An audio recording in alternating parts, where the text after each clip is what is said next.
see you. An overdue visit between two friends. All right, here we are. Justin Trudeau welcoming U.S. President Joe Biden for his first full day of this official trip. We have no greater friend and ally than the United States. The day packed with photo ops, meetings, and an address to Parliament. Bonjour, Canada. Biden opening with moments of levity. I have to say, I like your teams except the Leafs. Then delivering a passionate speech. Today, our destinies are intertwined, and they're inseparable. Calling for an even stronger relationship during challenging times. We will always, always be able to count on the United States of America, I guarantee it. Both countries acknowledge the serious challenge China poses to international order and committed to working together to combat foreign interference.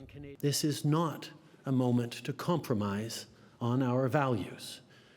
Trudeau, who's been under intense scrutiny for weeks over his handling of China's election meddling attempts, pointed to two special guests in the crowd. Michael Kovrig and Michael Spavor. The two Canadians arbitrarily detained in Chinese prisons for 3 years, used as an example of cooperation. Canada and the U.S. worked together to set them free.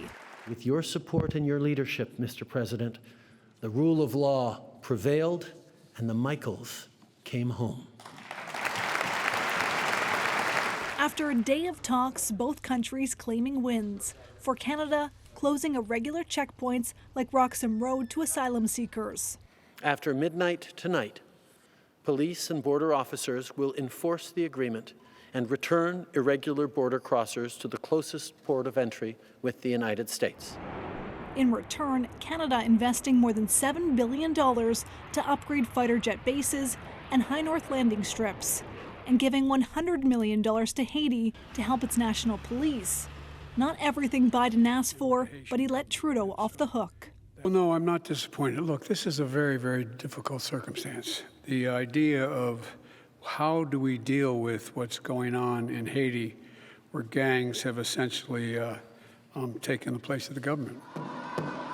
The day ending with one more red carpet, a gala filled with dignitaries and Canadian stars.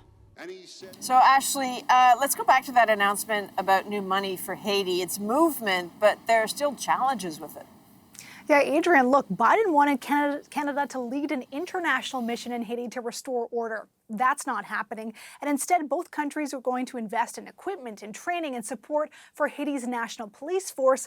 But it's coming late. The crisis already took a sudden and dramatic turn for the worse. Police have been killed, others are quitting and walking away. And it could be challenging to make sure that that money gets into the right hands. And let's bring in our chief political correspondent, Rosemary Barton, now. So, Rosie, lots of announcements. But if we step back a bit, to what degree did each country get what they wanted out of this? You know, I think each bit got a little bit. The goal of this was really to show how close Canada and the U.S. remain and that they are very integrated, whether it be trade, the economy, climate change, all those different things. I think there was also an intent to show force, a show of force for the world at a time when there is a war in Europe, relationships, alliances are being questioned. So that was an important signal to the world. I do think Canada got a little bit more, though, here, to be fair. I think closing that loophole to allow Canada to turn away asylum seekers at the border is a big deal politically. It makes a big difference for Justin Trudeau. Canada got some assurances on supply chains and how we will feed into the U.S. economy. And then finally, for Canada to not bow to that pressure to lead a security mission in Haiti is really significant. And for the president to say he was not disappointed in that decision, that he got it, really indicates to me that they were listening to what Canada had to say on that front. Do you think Justin Trudeau will go home tonight and say, well, that worked. That was a success? Yeah, I think he will, and I think the president will. There was no blunder by anyone.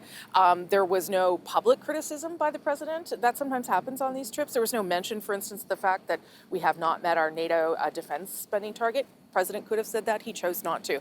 So this was a moment for the world to see two nations working together, certainly, for Canada to get a little bit of attention for the U.S., and ultimately for the prime minister to sort of bask in a bit of the shine of the U.S. president and on all that entails. All right, Rosie, thank you very much. Good to see you. You too.